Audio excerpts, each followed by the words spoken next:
पिता पुत्र पवित्र आत्मा के नाम पर आमेन। आज के वचन संत मत्ती का सुसमाचार अध्याय 9 पद संख्या 27 से लेकर 31 से लिए हुए हैं। और आज के वचनों में हम सुनते हैं कि प्रभु यीशु के पास दो अंधे व्यक्ति आकर कहते हैं, हे दाऊद के पुत्र, हम पर दया कीजिए। और प्रभु यीशु ने उन्हें कहा, क्या आप विश्वास करते कि मैं ये कर सकता हूं? और उन्होंने जवाब दिया, जी हाँ, हम विश्वास करते हैं। ख्रीस्त में मेरे प्यारे भाई और बहनों, आज हमें अपने विश्वास की जांच करना है। क्या हम सचमुच हमारा विश्वास मजबूत है? क्या आज हम कह सकते हैं उन अंधों की तरह कि जी हाँ, मेरा प्रभु खुदा है? क्या मैं विश्वास कर सकता हूँ कि मेरा सच्चा परमेश्वर है? क्या मैं विश्वास करता हूँ कि मेरा परमेश्वर वो शक्तिशाली और सामर्थ्यवान है? क्या मैं विश्वास करता हूँ कि वो सब कुछ कर सकता है? आज हमें उन अंधों की तरह अपने विश्वास को प्रकट करना है। इस आगमन काल में अपने विश्वास को बढ़ाकर उस विश्वास को प्रकट करने के लिए प्रभु यीशु हमें मौका देते हैं।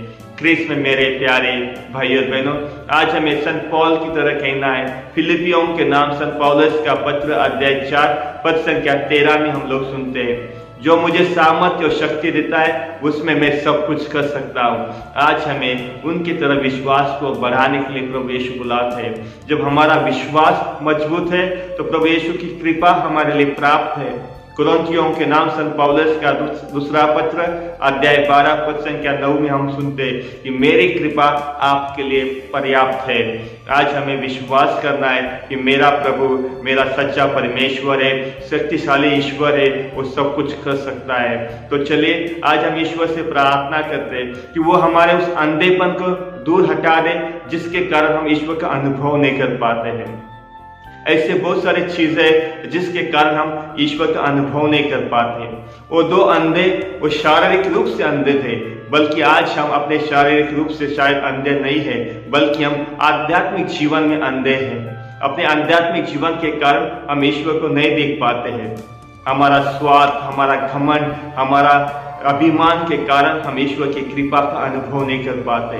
तो आज हमें ईश्वर से कहना है कि प्रभु जी, मैं विश्वास करता हूँ, मेरे इस अंधेपन को हटा दीजिए, मेरे अहंकार को हटा दीजिए, मेरे घमंड को हटा दीजिए, ताकि मैं आपके ईश्वर की कृपा का अनुभव कर सकूं।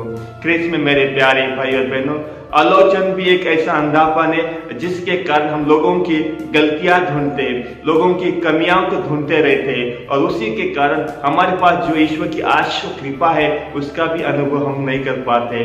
हम केवल दूसरों की गलतियां ढूंढने में रहते हैं। आज हम प्रभु यीशु से प्रार्थना करते कि वो हमारे इस अंधेपन को निकाल दे, ताकि हम सबको एक तरह से प्यार कर सके, सबको प्रेम, दया, शांति से उनको संदेश सुना सके। इसके लिए प्रभु यीशु आज हमें बुलाते। तो चलिए आज के वचनों के द्वारा प्रभु यीशु हमें कहते कि सबसे पहले हमें उस पर विश्वास करना है। वो सब कुछ कर सकता है, वो शक्तिशाली, वो सामर्थ्यवान ईश्वर है। दूसरी बात, आज हमें प्रभु यीशु कहते उन अंधों की तरह आज हमें अपने विश्वास को प्रकट करना है। जी हाँ, मेरा परमेश्वर जो शक्तिशाली है उस पर मैं विश्वास करता हूँ। और तीसरी बात यह है, आज इन दोनों अंधों से हमें सीखना है। जब हम दुख में है, तकलीफ में, प्रभु यीशु के नाम से पुकारना है। उन्होंने कहा, हे दाऊद के पुत्र, हम पर दया कीजिए। आज हमें भी हमारे जीवन में प्रभु यीशु के नाम से पुकारना है। जब हम दुख में है, तकलीफ में है, बीमार में है, उनकी कृपा हमारे लिए प्राप्त है। तो चलिए ईश्वर से प्रार्थना करते हमें वो शक्ति, वो कृपा प्रदान करे, ताकि हम हमारे जीवन में ईश्वर की नजरों से देख सके। जहाँ प्रेम, दया, शांति है, वो सत्य के राह पे चल सके, और सबको अपने जीवन में विश्वास के साथ आगे बढ़ाने के लिए हम लोग प्रयास कर सके। इन कृपाओं के लिए विशेष के प्रार्थना करते हैं। पिता, पुत्र, पवित्र आत्मा की बड़ाई होवे, जैसे वह आदि में थी, अब अनंत काल तक सदा रहेगी। आमीन।